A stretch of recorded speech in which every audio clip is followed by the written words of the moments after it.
More light. Hello, everybody. Happy Welcome Halloween. to Crypto Night in Canada. Dun, dun, dun, dun, dun, dun, dun, dun, dun, dun, dun. Hey, welcome, everybody. I see Jason Spooner's in the house. Candace is here. We got Gary Matthews. I'm pretty sure I saw Ryan chiming in there. Yeah. We have got a lovely special guest tonight. We've got Nikki Picard, who's not in the chat, but she's live with us tonight. Hey, everyone. And of course, we've got Ken, and I'm sure that we'll have a couple more people join us in a little while. But we're so excited to have Nikki joining us in a live chat. So how are you? I'm doing really well. I've been doing my research because I knew I would be asking a lot of questions. This is amazing. Well, one of the reasons that I think this was actually your idea, and you don't even realize it was your idea, but you cajoled me into, and I can't remember whether it was on Crypto Night in Canada or on High Rye a feed, is we talked about women in crypto. And this is one of the things that is always near and dear to my heart. I know I said it once in a chat and I got kind of persecuted a little bit for saying that it's really hard. Women are not into the finances quite the same way that the men are. You? I know a guy.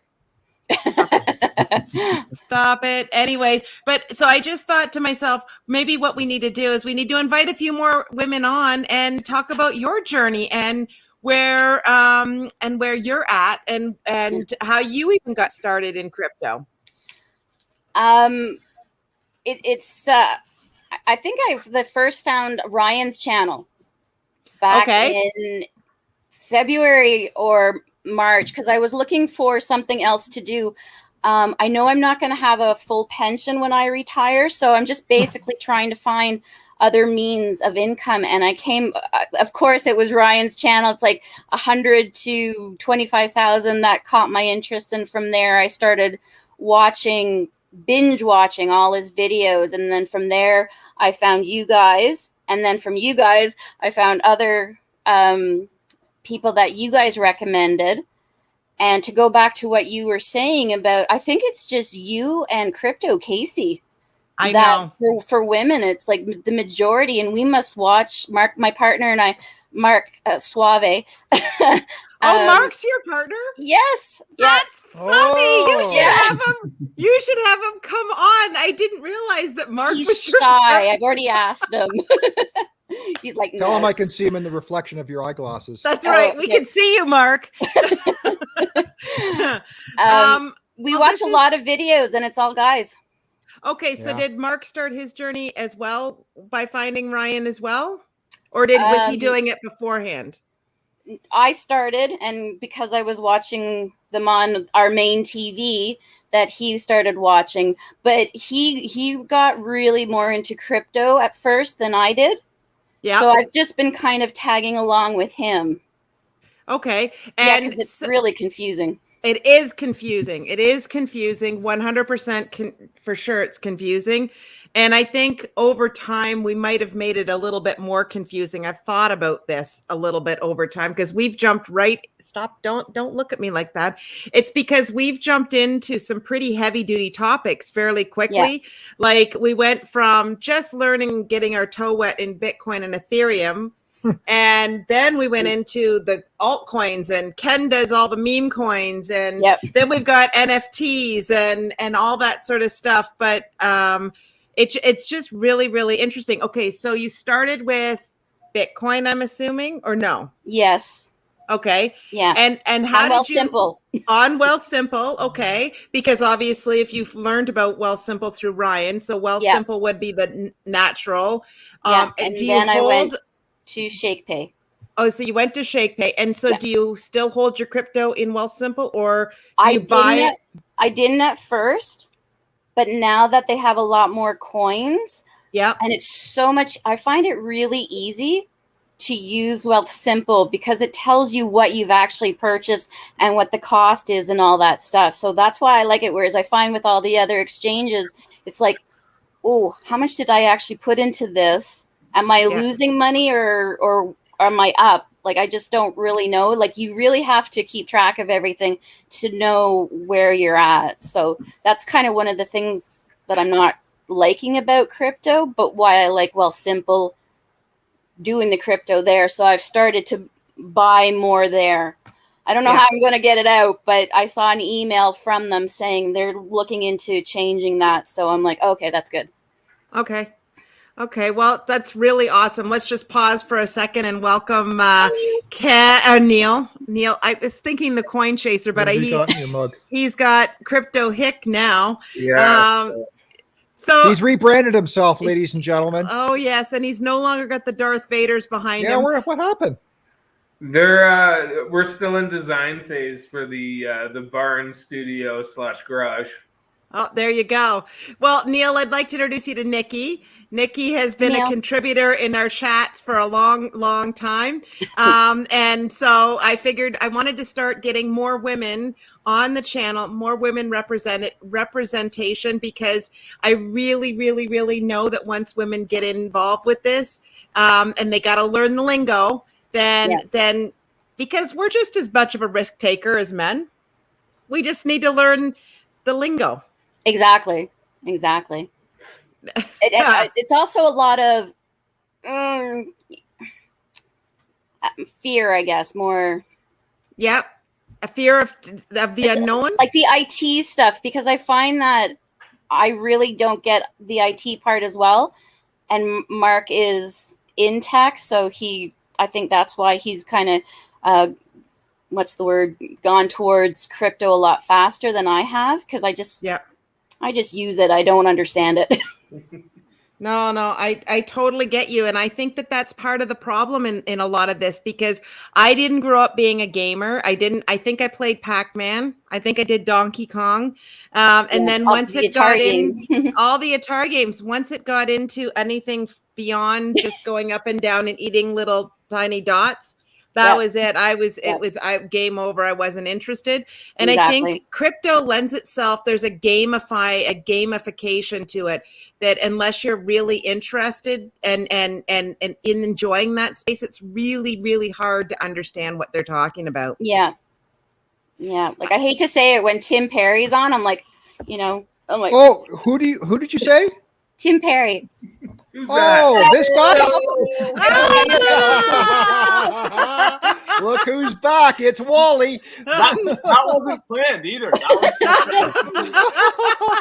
heard that. I was like, they're going to think that's planned. That was great. I just just have to let you know before we start that comment that you sent me about the splitting of the Bitcoin went way over my head. So if you could dumb that down a lot, that would be great. Well, I take it you're Nikki then. Yes. Hi. Basically, when Bitcoin first started, every such and such years, so just the past year, we had a halving. So what happens is all these people that are using their computers to mine for Bitcoin, the halving happens in such that it's going to be a lot harder it's going to be a lot more difficult to mine for the Bitcoin to earn it, which makes it more scarce. Do you understand? Kind of like, so basically, let's use an analogy. You've got miners for gold, right? And you get rid of a bunch of gold mines and stuff, and you make it more scarce or something like that. I don't know if that's a great analogy. Oh, so are you getting rid of miners then? You're making it much more difficult for the miners to find stuff. So it's like all these gold mines would be out of gold, essentially, right? So that equation that they have to figure out is a lot harder? Yeah, it gets a lot more difficult for them to figure out the algorithm, like to have these mathematical equations. It's much more intensive, too. Like, the amount of work that goes into it is exponentially higher, and that's why it's more scarce. Yeah, like energy consumption, exactly. Yeah. Good point. Oh, okay. So as it gets closer to that 21 million, it's going to get harder and harder and harder for miners. You got it. And obviously you factor in so many other factors, like how much Bitcoin is missing and how much Bitcoin is, even Satoshi's wallet hasn't been touched. So there's probably, I can't remember, I'd be butchering it, but it's like 17 million or 18 million that they think is really only going to be in circulation after all is said and done. Right. So Okay, thanks. So what was this in regards to? Was it what, Nikki, you had a question and Tim answered you? Yes. Yeah, Oh, I that's didn't funny. really understanding the halving of the Bitcoin. I think Tim had posted the next halving, which is in 2024, which is like 54 days or something. Yeah. Yeah. Nikki had made the comments, so because Yeah, I thought it was going to reduce the cost, like, or just make it crash or whatever, but that is the standard way of that people think. And that's what I thought you thought too. You're like, oh, because most people are like, wait a minute, that can't be good. It's going to drop in price in half, almost. And it's not that out there of a thought, because in stocks, right, you have stock splitting and stuff like this. Yeah. So some people think like that, and it's not actually that. A lot of people, oh, how could you think like that? Well, stock split, so a lot of people think they become more valuable. Well, no, when a stock splits, well, it depends. I don't like, when I used to play stocks, I didn't like the idea of a stock splitting, to be honest. Well, because you might have had $100 stock. Your stock becomes worth $50, but you got two of them. So as it climbs, now you're climbing with two instead of one. Well, like, so with Aave, right? It depends, because you're also increasing circulation in some. Oh, that's true. Like with Aave, though, like in crypto land, if they do something like Aave at one point reduced their 1.3 billion circulation, I'm pretty close to it, down to 13 million. So therefore, you got the exact same amount of coins, but it's beneficial for the coin, because with only 13 million, as the coin continues to mature and stuff like that, it's going to be a lot easier to pump it, right? Yeah. Because less coins in circulation. So that means the price will go through the roof. Yeah, it's just easier to drive the price up, because there's less, it's scarcity, right? So same with Bitcoin and anything like that. So. Wow. Well, welcome, Tim Perry, back from your walkabout. Yeah. Did you have a fun time? I did. Yeah. I even, I think a few people knew how I had 2 flying squirrels in the summer. I woke up with a squirrel in my bedroom like 2 days before I left. I was like, I think it's about time I go. Oh, man. Oh, man. And how's your mom doing? She's good. Yeah. I took her, actually, I went down, she watched me skim. I took her down to watch me skimboard today on Lake Ontario. I actually went for a swim. Nice. Yeah. Well, it was a beautiful day today. It was. And the water, I'd put it at like 72. Yep. I was in Lake Huron last weekend, and it was beautiful. The temperature was fine. Deeper lake too. Yeah, no, it was great. Well, we got lots of news in crypto, and we almost had a surprise tonight. We did? Yes, we did. What? I almost bought 2 horses. Whoa! Really? Yes, I have been looking. I now know what I'm looking for. I was scrolling, and I almost wanted to come on and say, I'm ready to breed. I'm ready to breed. Pimp Daddy Neil over here with all his horses. Yes, exactly. And I will tell you that the only thing that stopped me was I wasn't sure what I would do with them other than put them in my MetaMask. I didn't remember how you did the stable, so I thought I was going to ask that question.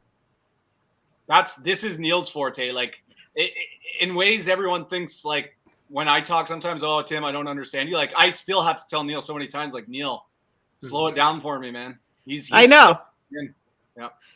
Yeah, no, it's good. It's good. We'll get into that in a little bit, but so let's talk about the pump that's been going on. Bitcoin's on a tear. I was just looking at the price. So if you saw the thumbnail tonight, it was who wins the race. It was Bitcoin, ETH, altcoins, or NFTs.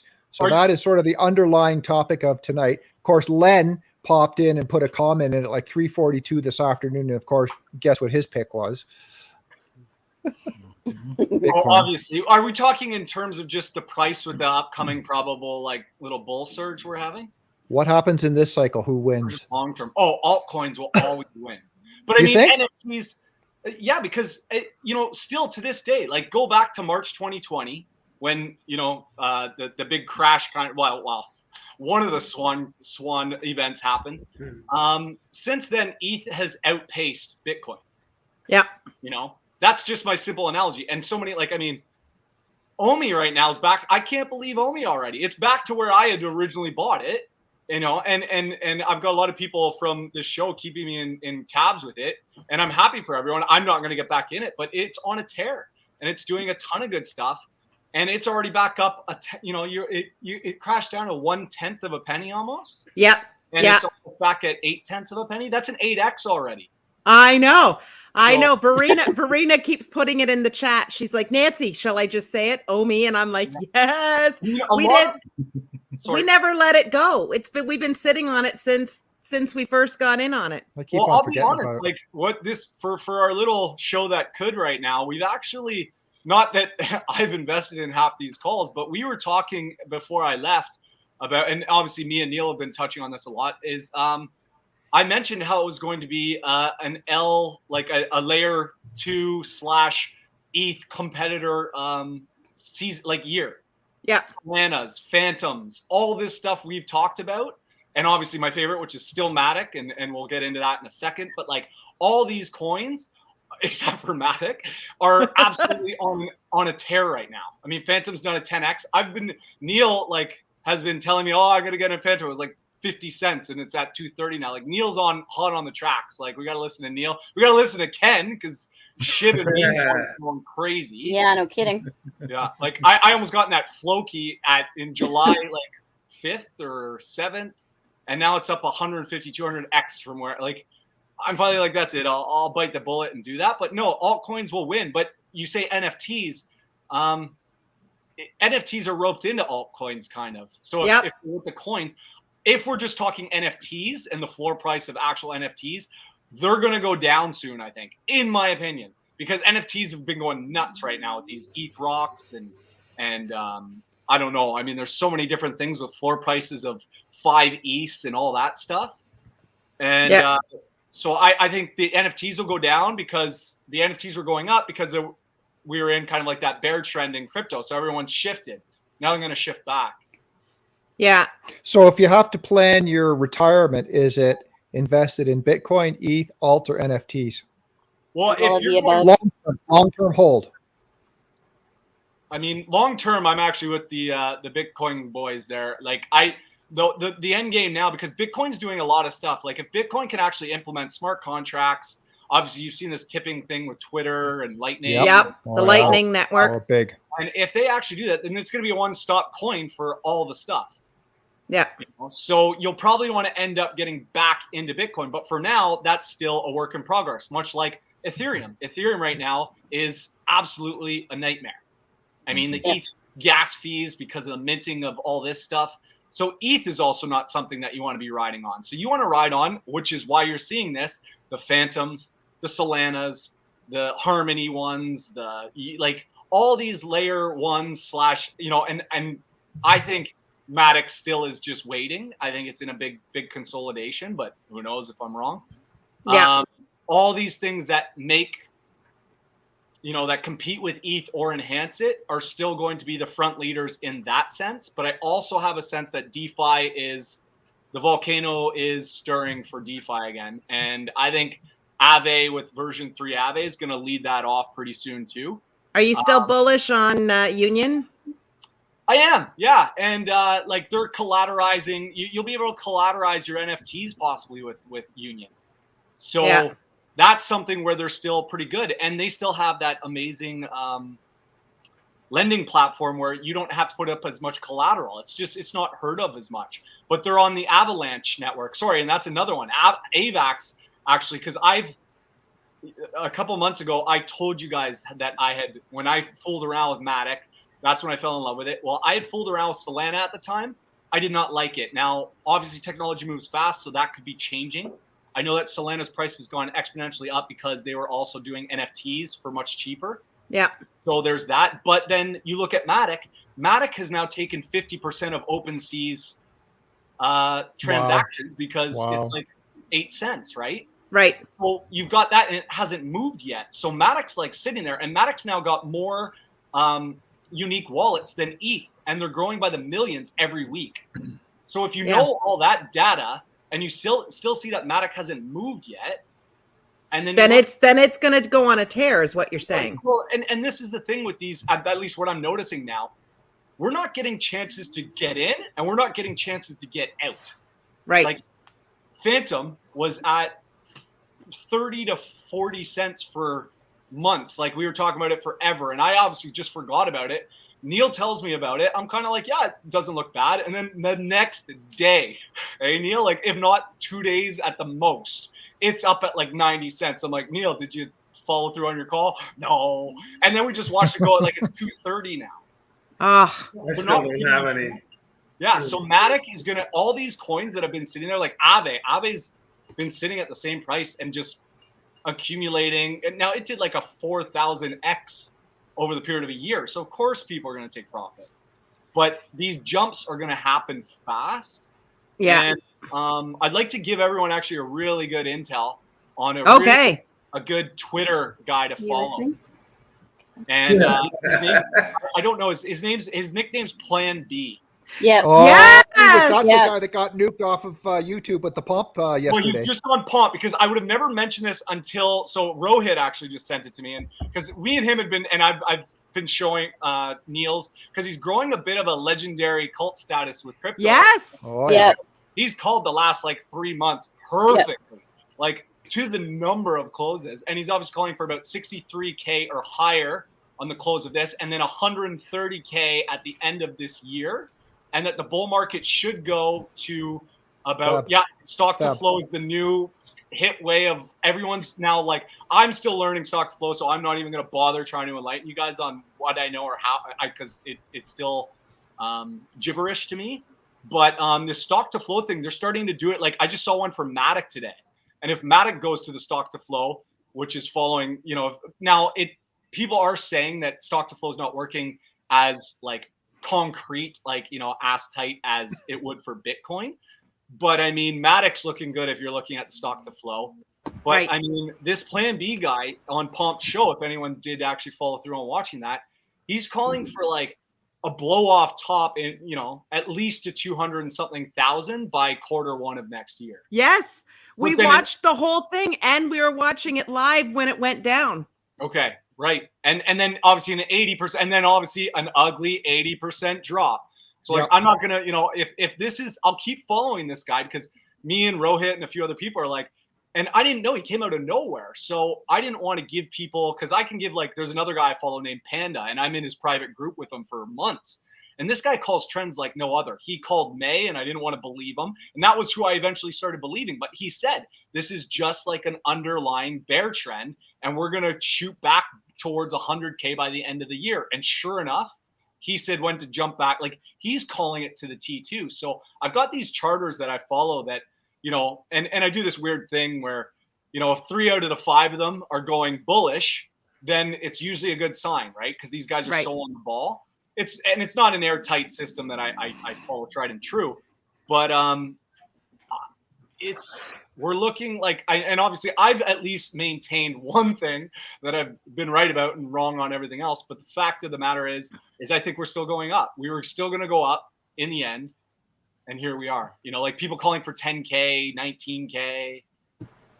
For 19K for ETH?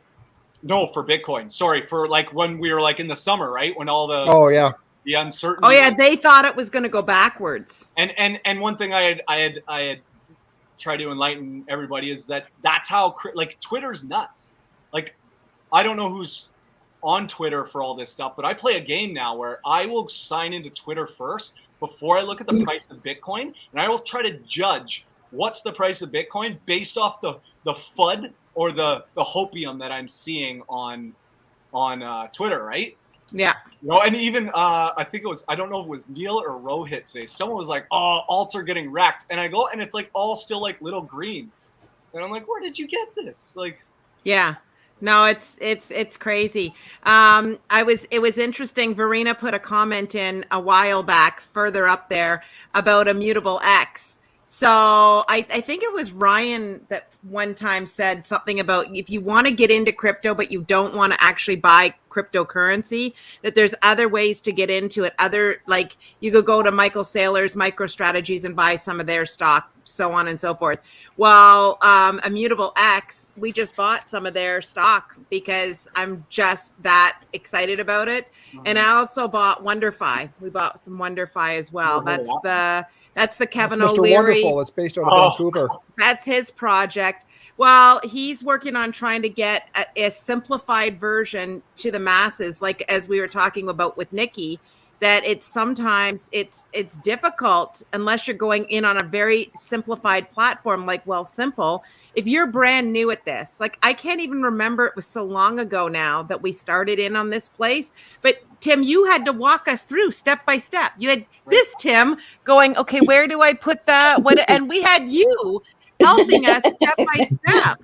Like I don't know how an average person would jump into this. So this is why I thought the WonderFi was a really cool way that he's getting people in on a very easy way to do it. Right. So we'll see. With Matic, there's direct on-ramps to Matic now. So you can get directly into Matic and interact on that side instead of going through Shakepay and stuff. I've never used it. I just know that it's there. But I mean, like, yeah, you guys just basically, obviously you guys were in Bitcoin and stuff late last year and all this.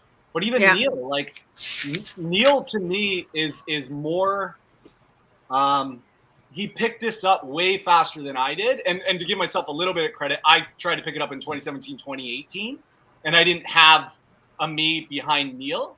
But I still think Neil, pound for pound, has like the gift to understand the technology faster than I do. And to is that a fat joke? What's that? Is that a fat joke? No. Pound for pound, better. Oh, okay, now I get it. I was like, I'm literally going back in my head, like, what did I say? Listen, you have to watch this guy. Last week, when Tim said to the dog, get down, this one climbed under the desk, and I'm like, where did Neil go? When he says, well, Tim told me to get down. He's coming out of his shell in all avenues, and it's good because I'm telling Neil, like, we got to get, this crypto hick thing that he's got going. Yeah. The stable farmer of Zed horses and LP farming. He's the crypto hick. Yeah, exactly. Well, before we get into any one particular topic, I'm going to let Nikki ask some questions because I know part of what we're doing, Tim, because I haven't really talked to Tim Perry in a bit and to Neil, is we really want to get more women to come on the channel. I think we've got Marie Claude coming and Candace is going to come on board. I would love to have Verena if she leaves me her email address. We just want to get some more women involved in the conversation. So Nikki, this is your time. You can ask these gents anything you want. Okay, well, I already got Tim, so I just wanted to mention before I do ask some questions is your Tim had mentioned this last week about going in and buying the stocks that go with the coin, the crypto and everything. So in my research with Lightning, I had found that I'm probably going to pull a blank on the names, but Square and Strike.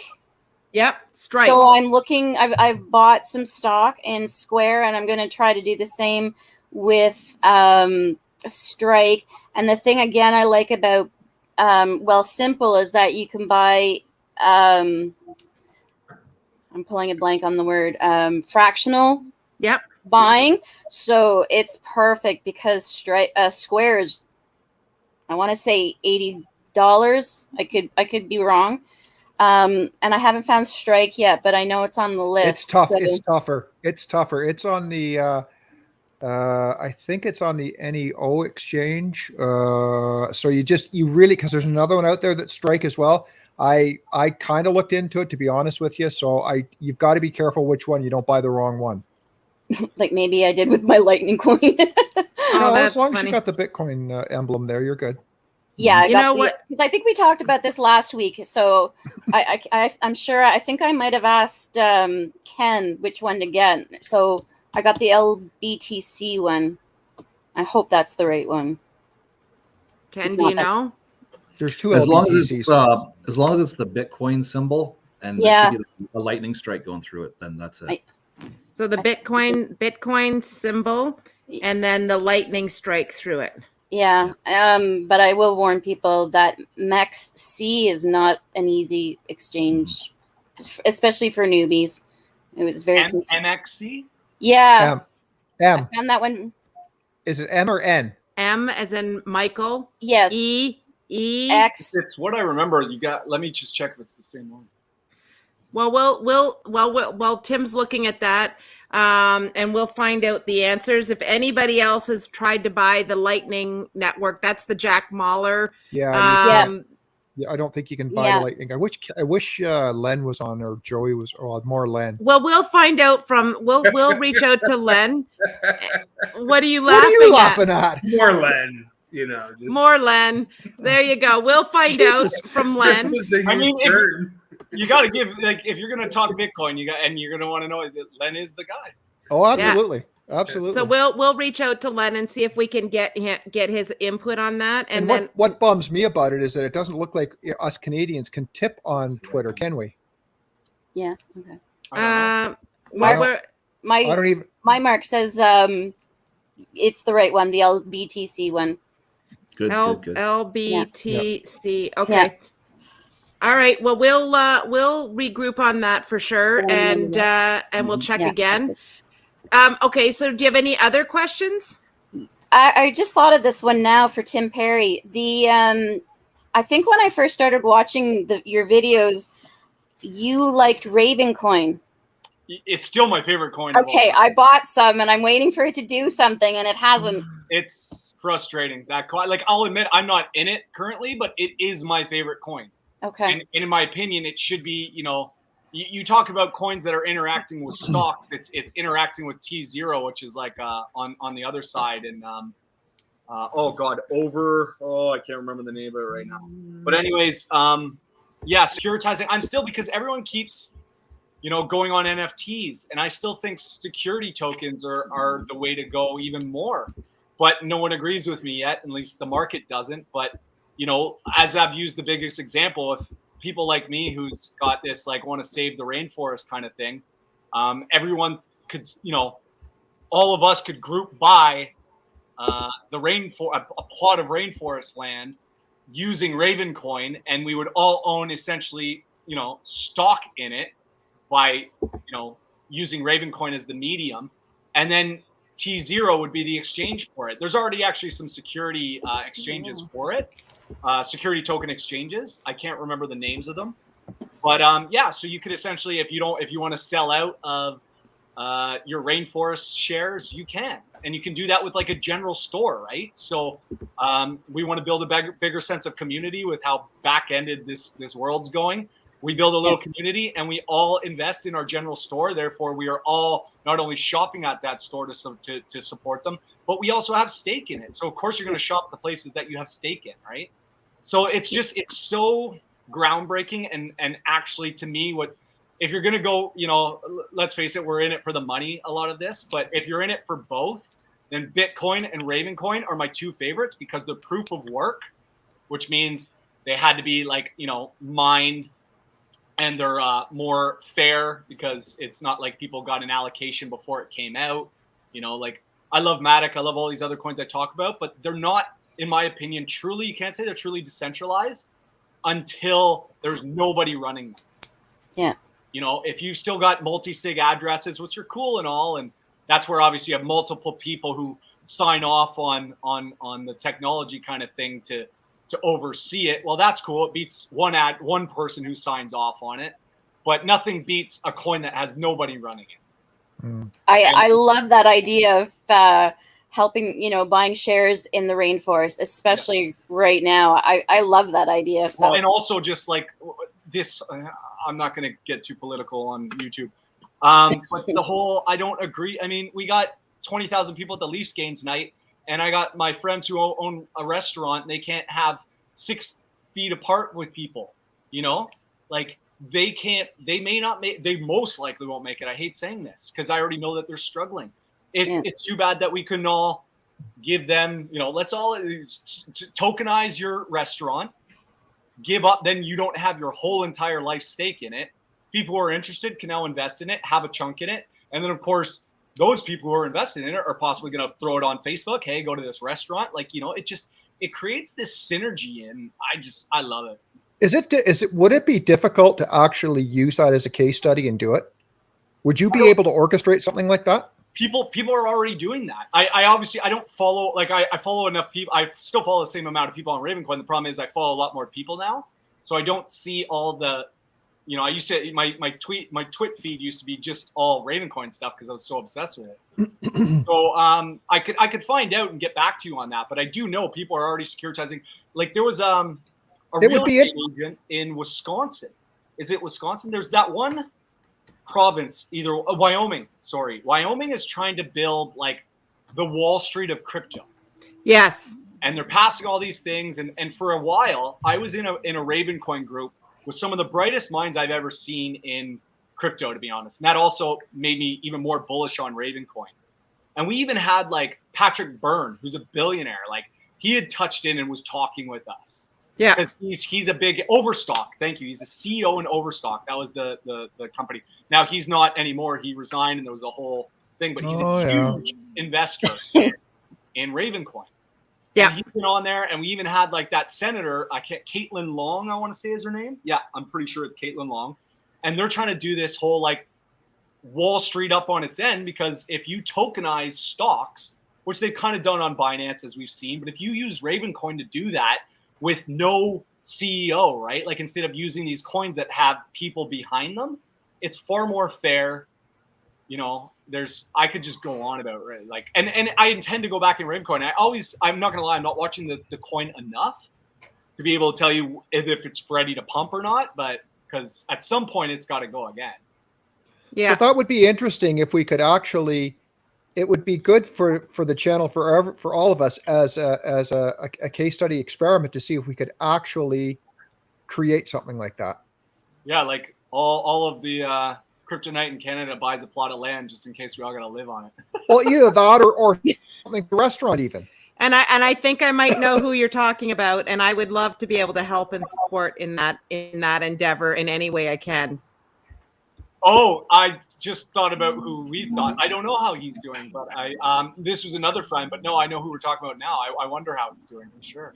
I'm sure it's the exact same thing. I'm sure it's the exact same thing. Oh, They're all struggling.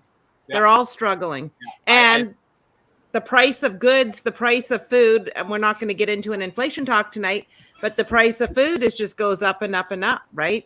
I mean, everything right now is stupid on that. And guess what? Like this is going to, in the short term, I think, at least this is what Plan B and Pump and all that we're talking about. Like we still, you know, everyone's starting to see it. That's at least watching with a, you know, enough of a clear eye to see that shit's going down. Like you got that port in Oakland or wherever in California with all the ships waiting. And yet 62 ships now. DeSantis in Florida is literally like, bring them here. Why are you not going to Florida then? There's an agenda and there's just something. It's like they want this. And you're hearing about. It's not that they can't get to Florida. It's that they would have to go down and around through the Panama Canal.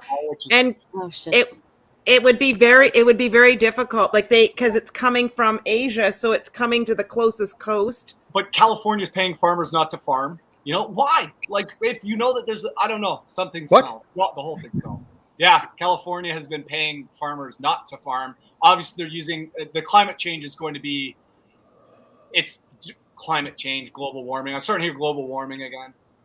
Yeah. You know, I'm a huge environmentalist, and I don't believe in that global warming narrative. And I know that's going to be iffy, but if anyone really knows me, because probably comments are going to go, "What the hell?" I literally I don't support so much stuff. Like I try not to drive much. I don't, you know, like there's so many. I could go down the list, and I don't need to justify it to anyone, I guess. But people, I'm just not trying to rile too many people. But I just think that this. Anytime you politicize something, you're politicizing this environmental movement, then I don't trust the agenda. Right. I don't think it's genuine. And they're going to use it to bring in all these stupid laws. And I don't think, you know, our waters are polluted beyond belief. We have so much things wrong with the environment, but I don't think it's due to one single cause that they're going to that enables the carbon tax and prices of gas and do all this shit. I think it's a yes. I'm a firm believer in starting cleaning the oceans, and they barely touch that.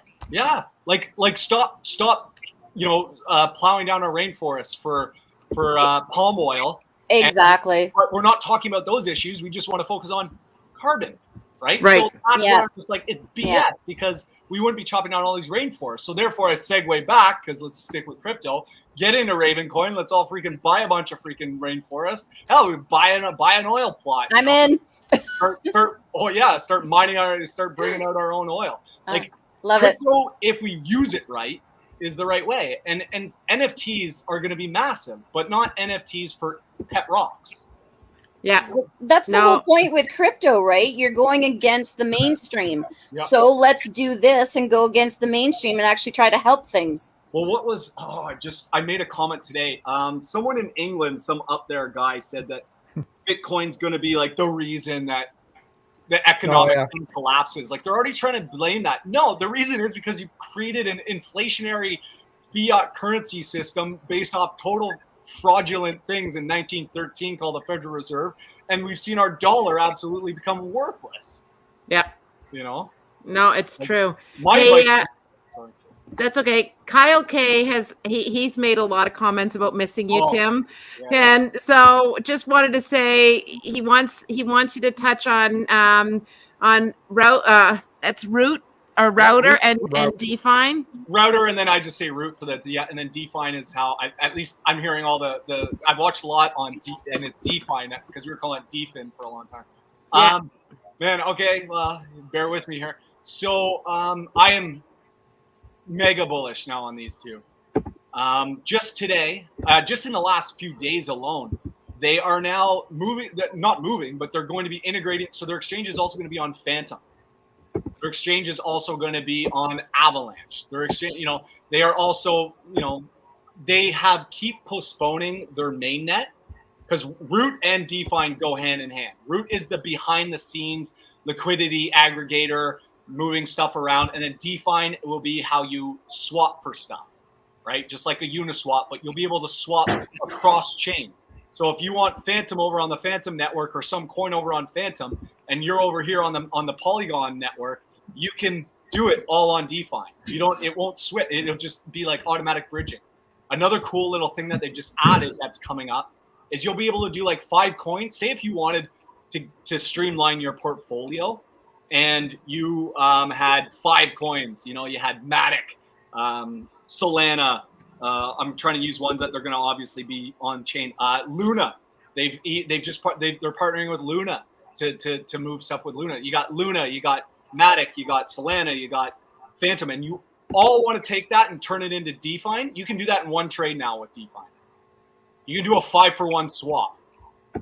So like just their innovations and how fast they're spinning it, I'm really impressed with it because I'm not gonna lie, I bought back in August thinking, and I bought the fake breakout, and I definitely was wrong because I bought it in like 120, 130, and we're at about 60 cents right now.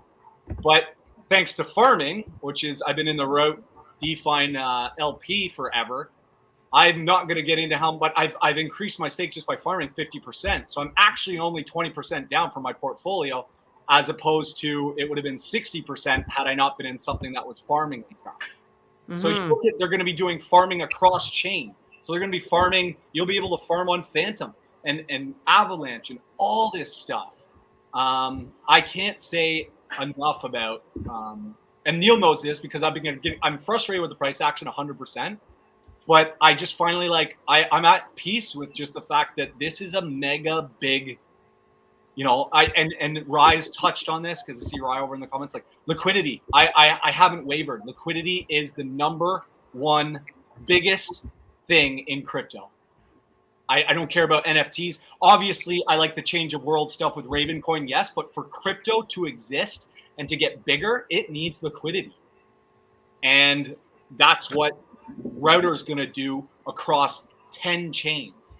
And the mainnet first is going to be ETH and Polygon, but by a few weeks after, they say by the end of Q4, they should have integrated with Luna. I think Avalanche, don't quote me, but I know Luna and a few other ones. And Neil, another call by Neil was Luna. So you're seeing they're partnering with all these Avalanches running, Solana's running, Luna's running. And what's a common denominator amongst all those stuff? Define and Route that are going to be swapping across all of those.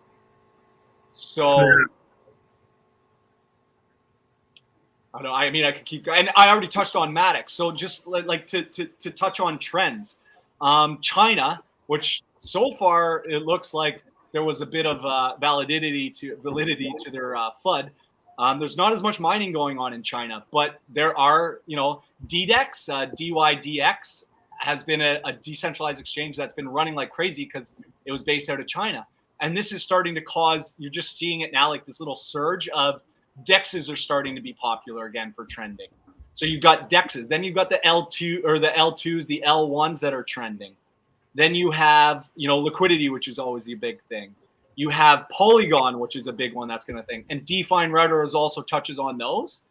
So I'm just like, I'm not gonna move. Like I don't like watching everything else go up while I just kind of sit here twiddling my thumbs. But I think that you've learned that in the past, right? That if you just hung on a little bit longer, then all of a sudden you'll reap the rewards. Well, I mean, a couple of people that I talked to in here, Rohit and a few. I was in Cardano at a cent. I don't regret how I got out of that because I waited for smart contracts for a while.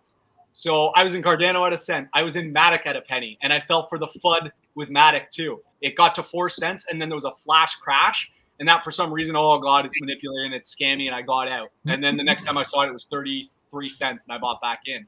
I've been in Thorchain in the pennies, and it's $12 or something right now. But the big one was, as everyone knows, is Aave. I was in Aave forever. I made a lot of money in Aave, but then I pulled out to get into the Uniswap thing, and Aave just decided to stop accumulating, went on another run, and I'd be on an island right now. Well, no kidding. So it's sort of like Ken with his early calls in Satoma and Shiba. Ken's the winner out of all of us right now. Hey, I almost lost on Satoma because when I invested, it immediately went down, and I was down like $400. And I was like, oh man, maybe I should just take the loss. Then I thought, no, I'm going to sit, and that turned into 15K. So I won't complain. Ken, what's Satoma? I don't know what it is. Oh, you don't know what it is? No. It's they're coming out with a wallet that you can onboard through the wallet using Apple Pay. Oh, cool. Oh, okay. That's and they're heavily into donating to education as well. Okay. Yeah. So is it just a wallet then, Ken? Well, it's got a wallet. They're doing video games attached to the wallet somehow. They've got all these big plans. I think everything's going to go through, though, from what they're saying. They spent $50 million yesterday getting some guy, a rapper, Willie D, I think his name is. They're getting him to endorse it. Amongst but again, what's the utility with it? What's the utility with it? Is it just a platform? Is it a wallet? Like, is it for gaming? What do you do with it? What's the utility behind it? It's going to be used for gaming. It's going to be used for possibly betting in the future because they're getting into MMA stuff.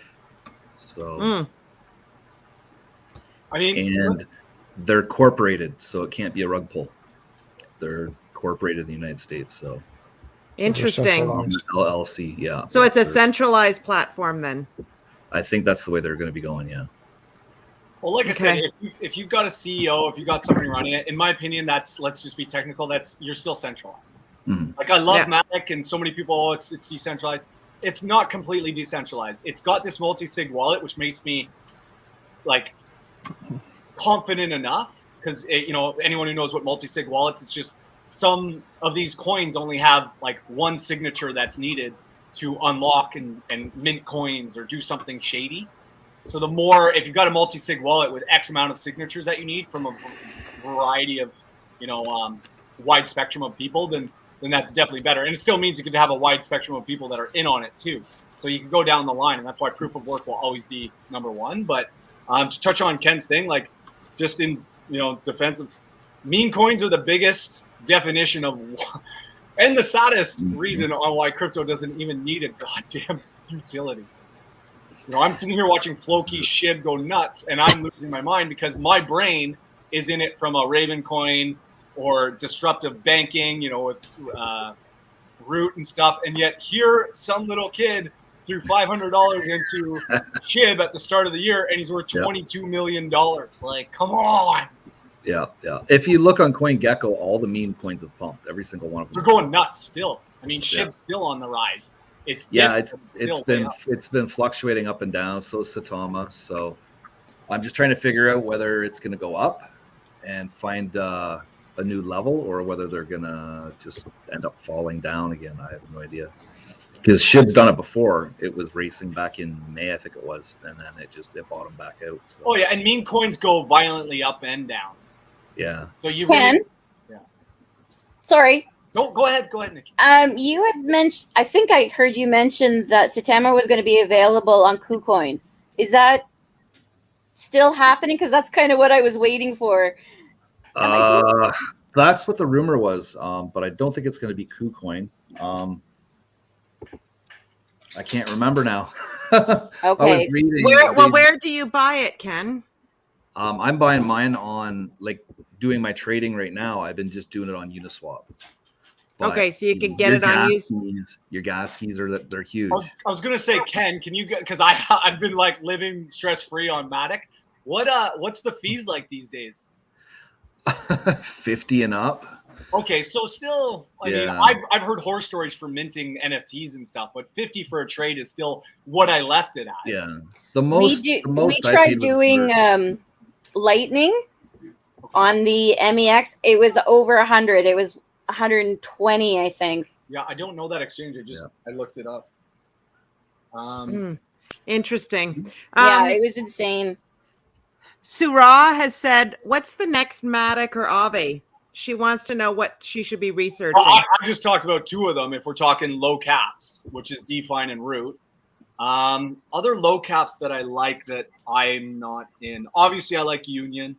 I don't know how Union's going to run because I haven't heard anything about insurance. And the way I see it, if people are investing in meme coins, no one cares about being insured in crypto yet, and it's not mainstream enough. So. But they have the lending platform and stuff, so that's why I'm still bullish on Union and obviously how they run things. Because obviously I'm big on team and execution and whether they follow through on stuff. So yeah, Union would still be there, but I don't think it's going to make the gains that some of these other coins. What about Yield? Huh? Oh, Yield Credit? No. You've got a lot of all these. I don't know what happened with it, and I haven't done enough research. The price is just not good at all. No one ever, you go on it and there's no one posting any loans or anything like that. So it's just either not caught steam. I should go on the Telegram and just see if like they've just given up on it. But there's all these other competitors now. Like I've told you guys before about Impermax. I've got it on here. So I don't butcher the Impermax. Yeah. IMPERMAX.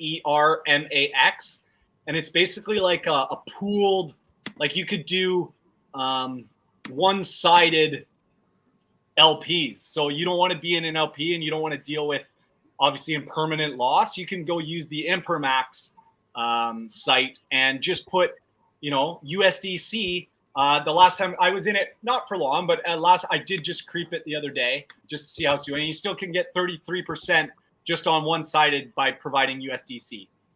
And I believe it's paid out in USDC. So when me and Tim had done a podcast a while ago or a YouTube show about, making passive income, I was wrong in saying that you could make X amount of money in some of these farms just by being in US dollars and USDC because you're getting paid out in DeFi. So you get the DeFi, and if DeFi's drop, then you're not making that price. But with Impermax, if you put X amount in, you're actually getting USDC or USDT, whatever stable you want to be in, back. So that would be my route I would go. Impermax is still a very small coin, and I believe there's a coin for it too. So that would be a coin that I don't know enough about it though to like say, and it's a small cap, so I don't want to be like go in, like definitely do your own research on that because I'm very rookie with that still, but I do like what they got going. But it's very unheard of. But I mean, that's where you can, if that got bigger and you could trust it, that's where you could put $100,000 of US, Tether or stable coins in and actually come out with $30,000 for the year and it'd be stable. It's 20 cents. In production, oh, it's up then. It was like 6 cents. So okay, so then there's a good micro cap that is doing well. There you go. It was actually within the 24-hour, it dipped down to like 18 cents. What's the coin circ? Coin. We got a bomber, a video bomber up in Ken's. Yeah. Oh, that's she's on her lunch. No, this is really good. Well, Tim's looking all that up. Do you want to give us an update, Mr. Neil? Have you got any more ponies in the stable? Well, actually, that's why I jumped offline. I just bought a Genesis. Like literally, I went offline to do it. Super rare came up for a price that I've been watching for a while. So give me a second. Do you want a screen share? Yeah. I barely looked at her. All right, so there we go. Yeah, so that's why I went offline, because I figured I was banging my monitor around and. Okay, and then I have questions, because since I've been looking at these myself, I have questions. So Okay, so here you go. So her name is What Welcome, and she is Papaya Whip, which is currently 0.19% of horses have it, and she's a Genesis mare, so she's top of the line. amazing. And I got her for just over $1,000. What's the color Wow. on that? I like that color. It's called Papaya Whip. Oh wow, and it's a very rare color. Yeah, so my new strategy is I'm going to be looking. Prices have actually dropped recently for Zedrun.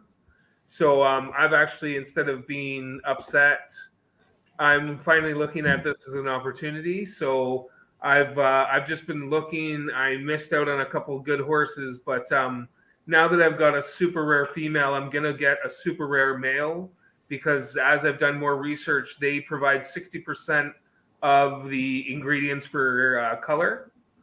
So I was actually just going to get rare females because they were less expensive, but I snagged this super rare up, and I'm going to get another super rare male, and then I'll be breeding legendary Buterins out of the two that I have. And the Amazing. one I'm looking at is called Peach Puff. Peach And Puff. Coat. So I've jumped right in. Not watching coins very much. I'm actually trying to swap. I've got a couple offers in that I don't want to expire, so I'm trying to swap around in the background, move some Matic for ETH, because that's how I have to buy it. And yeah, so I finally did it. I did a little bit of a rebrand, so I posted today as my final post for CoinChaser, and you can catch me at Crypto Hick with 2 Ks. That's my Twitter handle and my username on here. Is it so HY? What? How are you? Oh, Crypto Hick with 2 Ks. HICKK. So okay. Crypto Hick with 2 Ks. And this weekend I minted some NFTs for the first time ever. So I've got 3 Zed heads. And if you go to my Twitter profile, the first one that I've revealed so far is there. And I minted 3 of them at once, and I'm loving it. Tweeting out, getting entered in things, and I get some benefits for exclusive tournaments or in that for Zedrun. So, well, maybe you can explain to us what is minting. So I put up 0.06 Ethereum into a smart contract and then paid gas, and I minted 3 of them. So it cost me 0.18 ETH, and I got 3 NFTs. And at first I was freaking out because I've never done it. And I'm like, why the hell would I want 3 of the exact same thing? And I was brooding for, I think, most of Sunday. I was home alone with the kids. And then that night I checked, and I was very, very excited because there was 3 different caricatures, I guess. Oh, can you, so did it change the look of them? Yeah, so what happened is I put in the contract, and I guess they were just saying, hey, you have these, and they were still generating. So I was pretty excited. I wanted one with the tie-dye t-shirt, and I got one. So that was one of the three. So that's the one I picked. It's got so this is not a Zed Run horse. This is something else. Yeah, so this is called Zed Heads, and it's got, they just said that it's like DGen gambling. They're going to be launching some coins and some utilities coming up with it. But I really like the what it is, like the different styles. So for the hair, it's got some of the coat colors as the hair. And that, so it's just interesting. It's mostly for people that are in Zed Run, and it's around that community. And I minted it. If I would have minted the day before, it would have been 0.01 ETH less. So the price is already going up, slowly, and it's growing kind of organically. So I did it for fun. I've been engaging with the community, and certain giveaways, they'll only give it to you if you have a Zed head in your wallet. You can only race in certain races for Zed Run if you have one of these NFTs and it's sponsored by someone affiliated. So, and then I actually wanted to, I was taking notes because so much was going on. Marie-Claude, so VV is getting harder and harder to get anything. I jumped back in a couple weeks ago. I've sold 2 of my DeLoreans for a slight loss. I sold one for $2 less than I paid, and one $1 less than I paid. And there's a drop tomorrow for the super rare Edo, which is the villain from what is it, Ultraman. And I've been keeping my eye on that, and I was just poking around. So I'm gonna take my break at work at 11 a.m. Eastern time and try and get in there. But it is my friend that's heavily involved. He's got a huge collection, and this is all he's been focusing on. He says it's getting harder and harder to get something. Interesting, which is going to make the OMI token more and more valuable. It should. Its users and onboarding is going bananas. It is growing so fast, and they are doing weekly drops, but not weekly. They're doing 2 or 3 drops. They're doing special drops. Like it is getting much busier on the app. So and like I did with my whole crypto hack, like I'm jumping in to the NFTs. I'm loving it. They got Marvel, right? Marvel, Bond, like they're just. Oh yeah, they released a set of Bond posters today. I didn't take my break. I was just busy at work. So, but Edo is the villain, and there's only 6,000 of them, so it's super probably unlikely I get it, but I'm gonna try. And one thing my friend said is never second guess. You've got to go in, and if you see a buy button, hit it. And the last one I did, I saw a buy, and then I wanted to go and get something else, but it was a blind box, and I didn't realize it. You just buy it for a certain price, and it depends. Yeah. So if you're on VV, you get that buy button, you hit it, because it's not going to be there for long. Wow. The last one I did, it said confirming order. It was going through and thinking for a couple minutes, and then nothing. It disappeared. Yeah, like the transaction didn't happen, and the money was still in my wallet.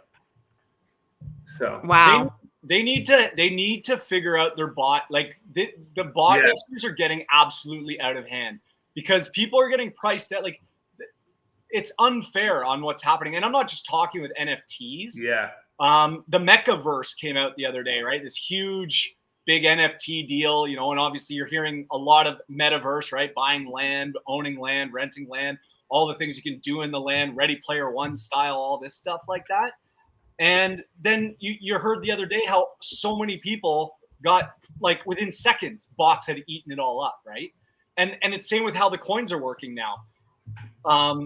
Phantom, like Solana, all these platforms where you had all their ecosystem coins, same way that DeFi and Root are in Matic. It's like these bots know what's happening, right? They're more intuitive and they're faster than all of us, and they start driving the price up. That's what I was kind of relating. I segue back to how I said, if you want in a coin that's coming up, and if this is what we think is finally what we've been waiting for, it's not going to give you a chance. So you got to get in now and sit and wait, and then when shit's going crazy, sit on your ass, don't move, and watch Plan B. But Plan B's already warned you that he's not going to be telling you when the top is. So, but I told Neil I really love the whole Zed. The Zed run is an amazing way, I think, to make passive income even in the bear market.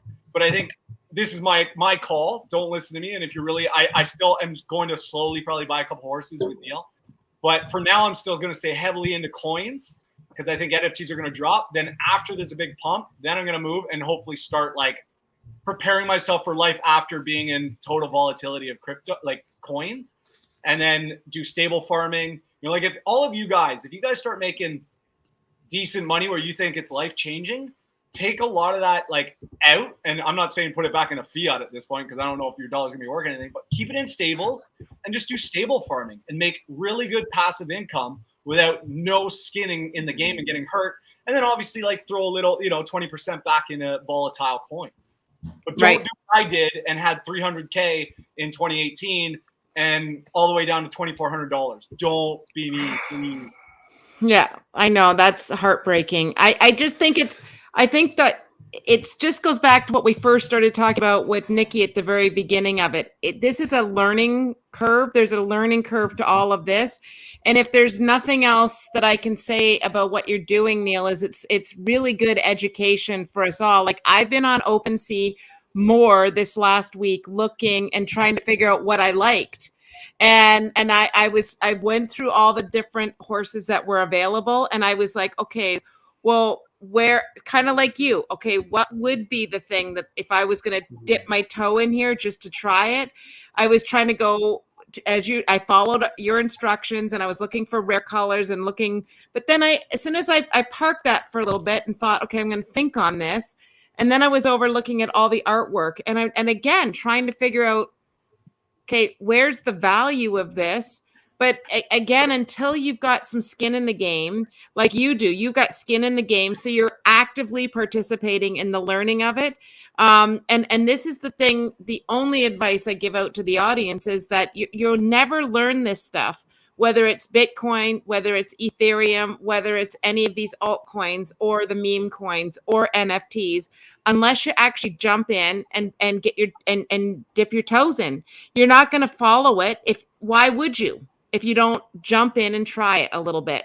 And so I thought, if nothing else, some of the horses that I was looking at were like $60 US. And I thought, okay, I could try this at the low cost and just see how it works. And then decide if I want to learn and how to do it a little bit more and more and more. I was totally wanting to come on here tonight and go, look, I got a horse. We should mate. We should. If someone just came, they would have been like, what? Well, I know. Now is a good time to buy. Like there's been a pretty big correction. That's why I'm really looking towards Genesis right now. And I'm going to go and at some point get an ultra rare male as well because they're easier to come by than the females. That's why you just I probably saw my face light up and then I went dark because I was like, this shouldn't be priced at this right now. So I was just thinking in it right now. I'm only the second person that's ever had it. So the person that sold it got it off a drop, bought it from Zed. So I haven't really dug into how much it's been bred in that, but like Tim always is stressed like rarity. So like Genesis, super rare quote. I can't get more rare than that. Well, it's like, because Neil's very passionate about it, whereas I'm not, but I see the chance to make a lot of money with it. So I'm very into it. And it seems fun as well. But sorry. Nancy? No, it's fun. Yeah, but my I don't know how to say it. Like my just like general, coming from a newbie, Neil just posted that horse and I'm not like big into this stuff, but I was like, ooh, that looks like a cool color. And sure enough, it turned out to be rare.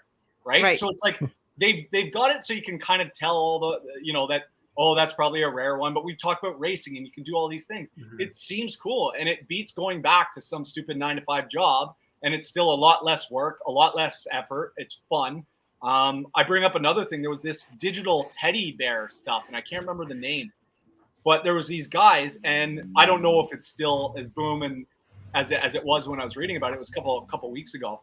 But these bears, you would mate essentially, and it was very similar to like crypto kitties, which basically bogged down the Ethereum network back in like 2018. It was probably the first something similar to this, and it was NFTs, and you'd make them and stuff like this, and they went sky high. And these bears, the guy bought 2 bears for $5,000, mated them, and for some reason, whatever these bears made love and created was worth $20,000 a pop. So his $10,000 investment, he sells his couple bears for 20 grand each, and then he still has his original 5K, 10K investment for the 2. Wow. And I'm going, there are people slaving away at McDonald's and like shit like this right now, and people are mating a bunch of digital teddy bears. Well, and you know, just on that subject, we had a big meeting at work, and we were talking about the labor shortage, and everybody's like talking about what we're going to do to help get people back into the workforce. And finally, I just went, they aren't coming back. And I was like, it was like such a taboo thing to say, because I go, let's just call it what it is. They aren't coming back. We've displaced people for too long from their regular life. So they found other things. To your point, Tim, they figured out how to mate teddy bears on the internet, and they're making more money, and they can do a mating and be done for their year and have their year's salary. I've used this analogy so many times, right? Like with you guys, like I'll be walking in the grocery store, but this summer I'm sitting up, you know, getting terrorized by squirrels, and I'm getting paid to farm, and like it takes me 5 minutes a day to just review my stuff. Do I want to be in here, or do I want to move to another farm? That's like my highest decision, and I'm making better living than some of my friends are. When you factor in, you know, like they're gonna, you know, taxation and theft, you're gonna get half your taxes, you know, half your income gone. Yeah. You know, it's true. Just to go back to answer Verena, we did the last couple of weeks, we've been talking, and Neil's done a few videos, really in-depth videos on the horse racing and how to do it on OpenSea. Tim and I spent our time off, and we reviewed some of our old videos, the live streams, and we've been condensing them into smaller clips, especially the horse racing stuff, so that you can just watch how to do the Zed Run stuff. So we'll be posting that in the next day or so, but they were on our live stream, and they're so in depth. I highly recommend you just scoot back. Last week, the week before, Neil's been super good at showing us what he's been doing, and it's easy, Verena, really easy, because I've been in there doing it myself. And if I'm a bit of a dummy on this stuff, and I can figure it out, I'm telling you, you're much smarter at it than I am, for sure. So, Nikki, have you gotten any NFTs at all? No, that kind of, I don't know, scares me. Like when I was watching Neil buy the horses and everything, I thought it was really cool, and I wanted to jump in, but I felt like I was going to be more comfortable jumping in as a group. You know what I mean? Like when we were talking about getting the farm or whatever it is, and we coming together as a community. I loved it because I just cannot see myself doing it on my own. I don't know if it's just a block or what, but yeah.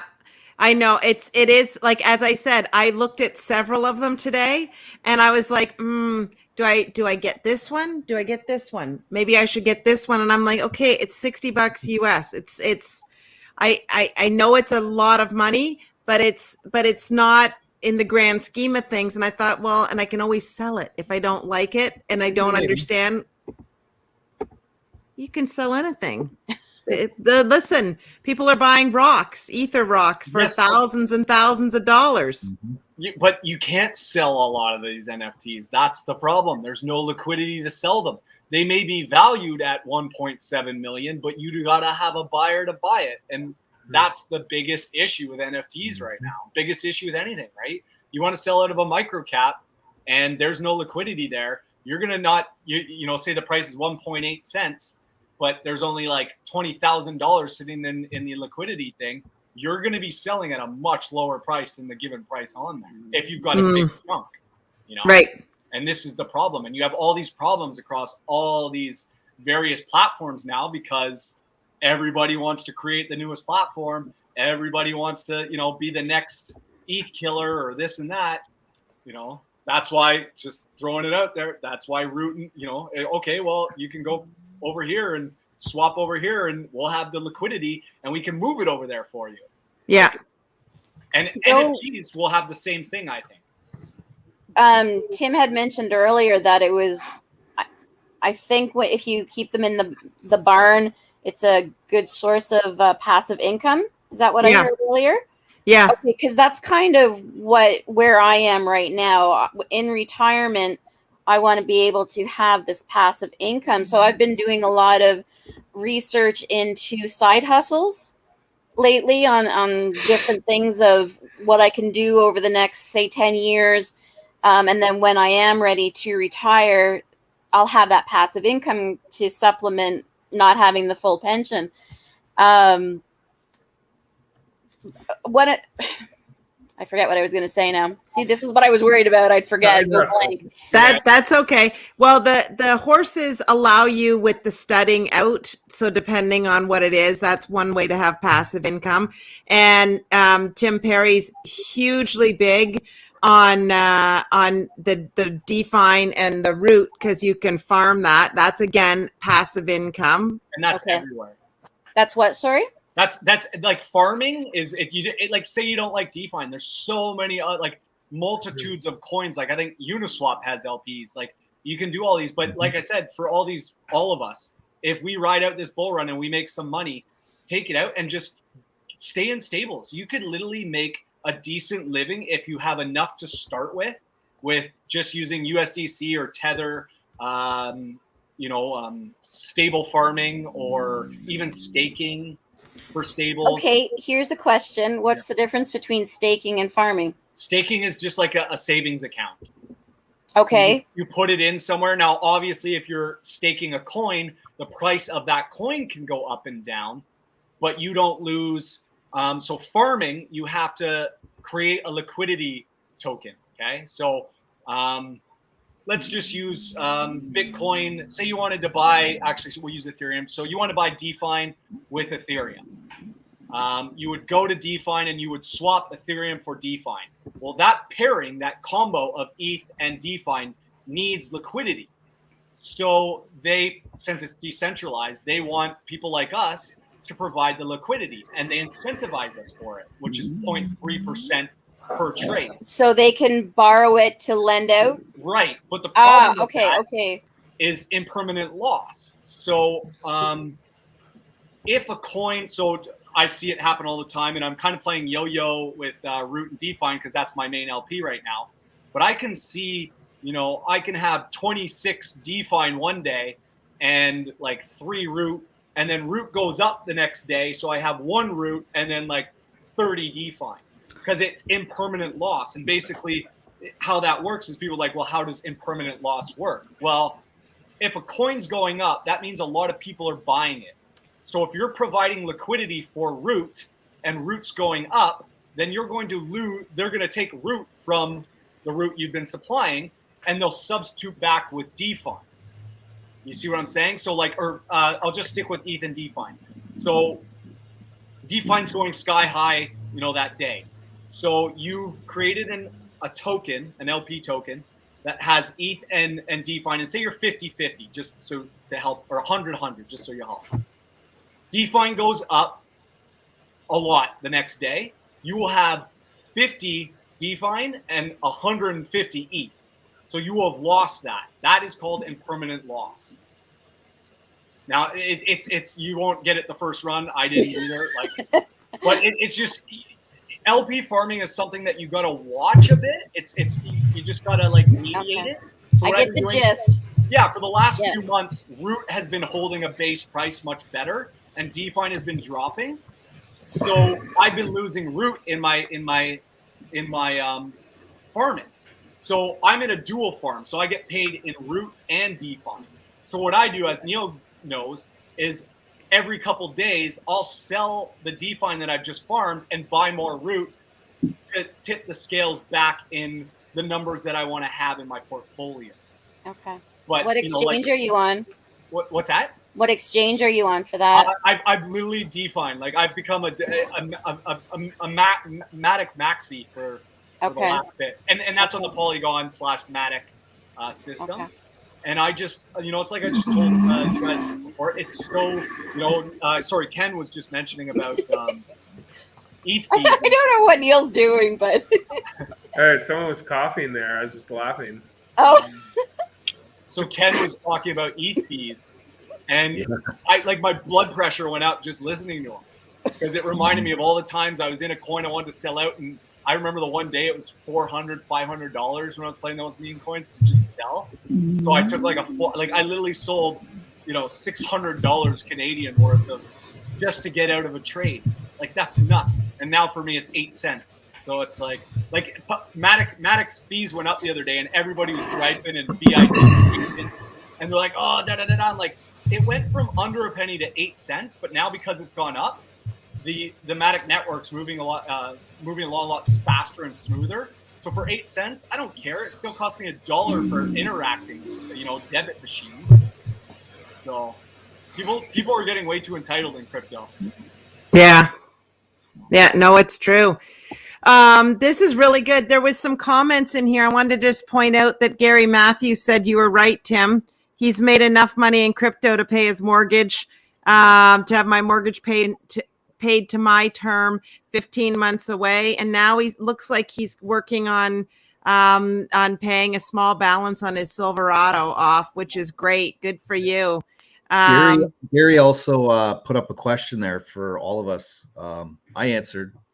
He wanted to know if you had $2,500, what coin would you put it in? I think we know Ken's answer and my answer. Yeah. Tim Perry would be doing root and define. Yeah, it's on a different day. Right, on different days. Yeah. Ken, you would do Satoma. No, I told Gary to do leash right now. Oh. I had my money on SHIB. Because, Shiba Swap is coming out with the NFTs sometime tomorrow. They're not saying when they're releasing the platform. But in order to get first spot kind of thing at looking at them and possibly purchase them, you have to have some type of leash in your wallet. So that's caused leash to actually spike right now. Oh my gosh. Neil, you said the next time he mentions any new thing that you'd listen. I'm just pointing this out that he's mentioned something new. This is the first time ever he has said the word leash. I'm pretty sure you've never mentioned leash before. But the problem is you said it's already pumped. Leash is expensive right now, though. It's $2,700. Yeah, and how much was it a month ago? A month ago it was under You've $1. never mentioned this once. Never once. You've not mentioned this. I have, because it's leash, bone, and sheep. Okay. I do remember you hearing. I do remember. I write everything down that is not in here. You don't. When leash first came out, though, it was like 10 grand. So that's why I wouldn't mention it. That's not a good investment. Yeah. No kidding. I'm thinking $60 for a racehorse was like slightly not a good investment. Yeah, but it's going up right now because everybody's trying to get leash so that they can have a top spot to look at the NFTs and possibly purchase them. Oh, I'm pretty sure if it was me, I'd probably just be degenning into NFTs exactly what I'm doing right now. Coins aren't nearly as interesting to me right now, so I'd go NFTs. One thing I did want to say about people being nervous about OpenSea and that there is a rumor, and I feel like I'm talking about this company every week now, but that Visa is going to be an official onboarder or partner with OpenSea. And you will be able to use your Visa card to purchase NFTs. well, it says you can. That's how I was going to buy it. I was going to use my Visa. I looked into it. It wasn't working yet, and that's when that happens. I think that will be even bigger for OpenSea, because if they can break down that major barrier, because so I did it. I went to Shakepay, and then they charged me more than ETH is actually going for to buy in, and then I got to send it out and pay ETH, and then I want to get it to my one wallet, so then I convert it to Matic, and then I send it out of the exchange into my. if Visa can get in there, I'm not even kidding. I think I would just start putting stuff on my credit card and pay it off immediately. Well, that's what I thought. That's what I thought I could do. I was trying to convince him. It looked like all I needed to do was have the Matic wallet open, so that when I bought it, my MetaMask wallet open, his MetaMask, and all I had to do was buy it and move it over there. Yeah. So like that is pretty big news that Visa, and I think I'm gonna say that Visa is gonna be one of the big time companies in the future, because they are moving faster than all of these other financial institutions. Like they've already got CryptoPunks, they've got that original Budweiser NFT. Like it looks like decades ahead of their competition. Well, it's very exciting indeed. I think they're going to have to do something. I have a question. Remember, Journey used to always mention H-bar? Oh, that's Immutable X. Is it really? Immutable X, the stock is partnered with H-bar. And H-bar has been running, like it's been holding really well. So is it just paired with Immutable X, or is it the same company? Okay. What does that mean? Well, obviously, H-bar is basically like a VeChain, like it's doing distributed ledger for products and services and stuff. So I would presume it's just Immutable X. The stock. If you go to the website of Immutable X, it says it's in partnership with these. H-bar is one of them. I don't know what extent it's with, but the stock is somehow connected with H-bar. Or uses H-bar, or is, I don't know, but H-bar is listed there. Okay. The stock. Okay. Gary is still asking, and Jason mentioned Solana to Gary as his pick for what he thinks Gary should put his money in.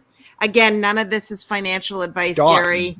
You got to do your own. You got to do your own research. But I will say, Solana, Shiba might be switching to the Solana network. Just saying. Well, and I was watching. I'd take a look and do some research, Gary, on Luna. They have they already have adoption in Korea. I'm still kicking myself that when I sold out of Binance, that's where I had my holding of Luna. I didn't just move it into another wallet through DFIN. So you want to hear a kick in the NUTS? Yeah, I was in. I'll check it out. I was almost 10K US in Luna at 550 in late July, and I sold. Yeah, like, that's literally it. at break even. And what is it at today? Like $47. The long and short of it is they have a stable coin, and they burn Luna when they need to add more stable coins. So Luna gets burnt to create more stable coins. So check it out. I just keep waiting for it to dip, and it really doesn't. So that's another good. That's a really, I think we haven't got time tonight, but that's another good topic that we need to do. And this is why I think, Nikki, you responded to me that you have Atomic Wallet, because I've got some USDT in Atomic Wallet. I've got my Ripple in Atomic Wallet. I've got my VeChain in Atomic Wallet. And I was trying to switch my USDT over to USDC on the exchange button in Atomic. And it said that I had to have ETH. Well, I have no ETH in Atomic Wallet. Does that mean I've got to purchase ETH to make this go through? Yeah. Oh, that sucks, because holy crap. I want to purchase, what was it, $41 worth, and they were going to make me buy $200 worth. Because that's the minimum amount I could purchase there. Yeah. And this is a ripoff. What about transferring it over and not having to? Pardon me. Usually when you transfer it out, they'll actually take the fee from the coins that you're sending. Well, yeah. And sometimes they'll charge USDC. It's Tether, though. I'm trying to get Tether out into USDC. So if you're bridging from one platform to another, wherever you're going from, so if you're going from Matic to ETH, you're paying in Matic fees, which is 8 cents. But if you're coming from ETH to Matic, you're paying in ETH, so $100 whatever dollars. Mm-hmm. So that's not So here we So go. that really is a good topic, I think, is to say, when people start to, as much as you DCA in, you must DCA out. Absolutely. What platform are you on? To what Tim's saying, he's saying, you're going Matic out, you're paying in Matic, but we should know what wallet you're in and how is that exit going to be and how does it look? Because someone's going to freak out and just lose a ton of money on a FOMO get out now because the price is high. So maybe there should be a conversation about are you on Atomic? Are you on here? Are you on there? I mean, I don't know how we you know what I'm saying though? How do you, when you're in a wallet or you're in an exchange? Well, I guess it's more of a wallet because an exchange will do it for you, right? Yeah, I mean, a centralized exchange, but in Ontario, we are fast becoming, you're not going to be able to do Binance by the end of the year. You're not going to be able to do all these things. China's the same, right? So you're seeing this regulation come fast and swift. So DEXs are going to get more and more popular. And not to I'm going to keep banging this drum until I'm finally right about this, but imagine a one-stop shop where you don't have to worry about this DCA issue. You can just go to DeFi and go all the way across. And Root by the way, Root will be the cross-chain fees. So it'll be, instead of having to pay, at least I'm almost 90% sure, if you're going across all these expensive exchanges, it's actually going to be paid in Root, or at least you will be given, the schematic that will say it'll cost this much in this, or this, and you can move. That's another reason why I love this, is you're going to, because that's the biggest thing. It's like a metaphorical gun to your head, right? You want out of a coin or you want to do something, but it costs you hundreds of dollars, but it's at the same time, it's up $2,000 or something like this. You can't do anything about it. You have to sometimes take that ETH gas fee to get out, because your coin might not even be worth something by the time the gas fee's cheap. Yeah, so see, this is why I liked it before Ethereum came out with all this stuff, because you would normally, way back when, you would have each coin would have its own chain. So you would just withdraw out through that chain and you would pay pennies. Now it's like Ethereum is like owning all the transactions. It is insane.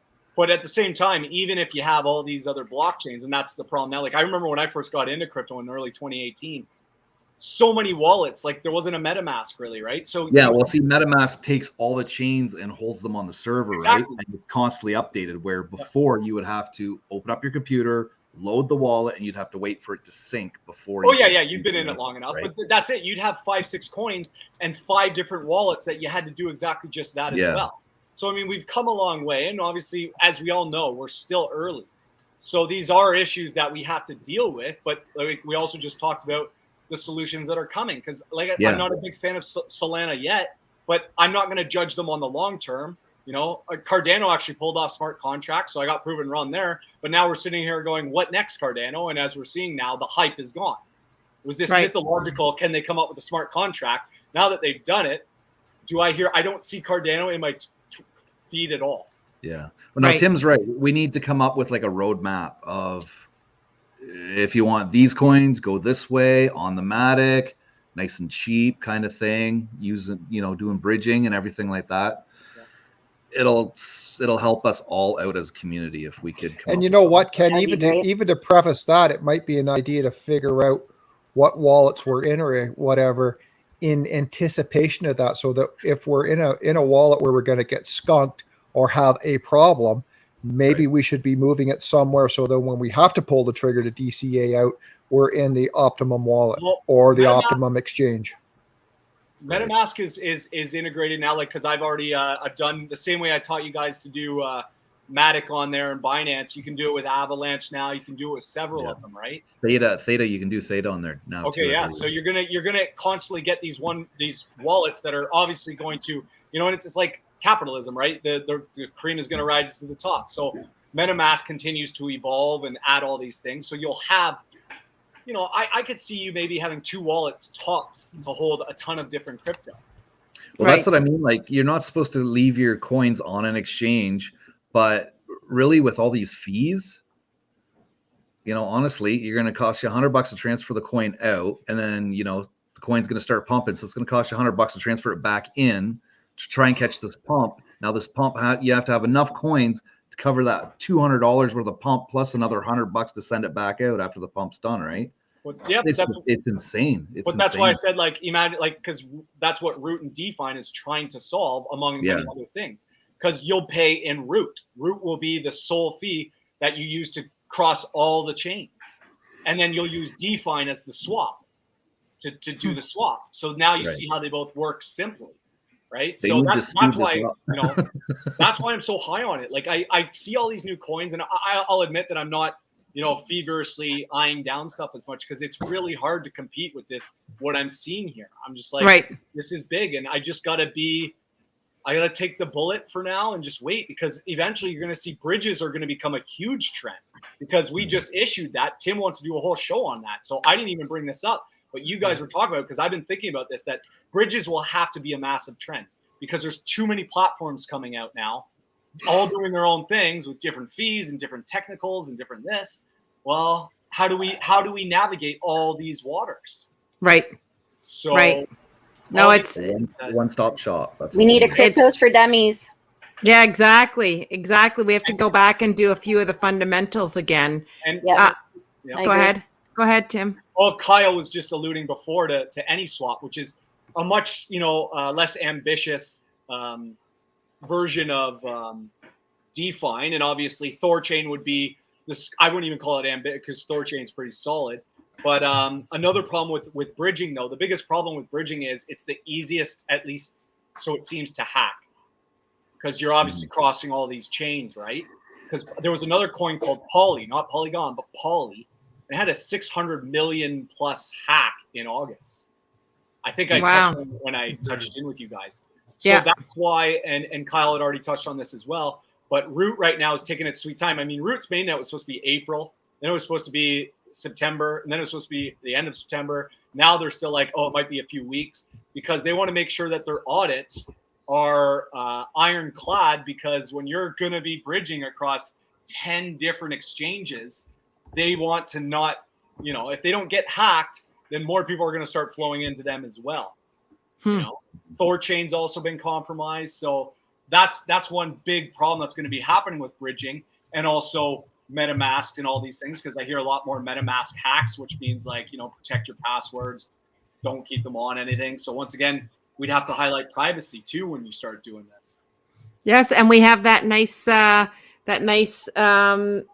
Vault that we had with Dave that was on and showed us how to do that with the tapping.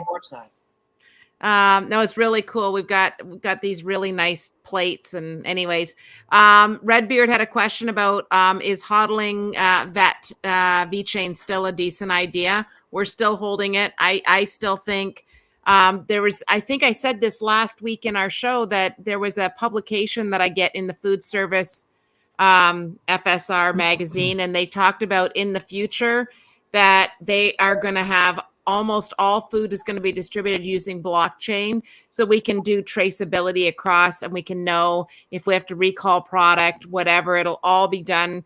We already have a very robust system, but they had stated it right there in the article that blockchain will be used in the future. So I'm assuming VeChain, that's one of the platforms, one of the things that they projects that they'll be working on. So wanted to say, Nikki, did we confuse you more, or do you feel like you had the ability to talk to these guys? You're going to go to bed like me every night going, oh my goodness, I don't know what I just heard. Yes, I am going to go to bed like that, but some questions were definitely answered. Thank you. Oh, this is amazing. We really, really, really thank you for you taking your time. Will you come back and join us another time? Maybe Absolutely. We'll do a full day of ladies. Yes. There you go.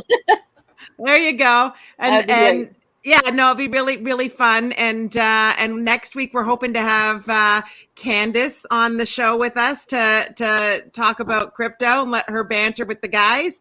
And once again, everybody, thank you so much for coming.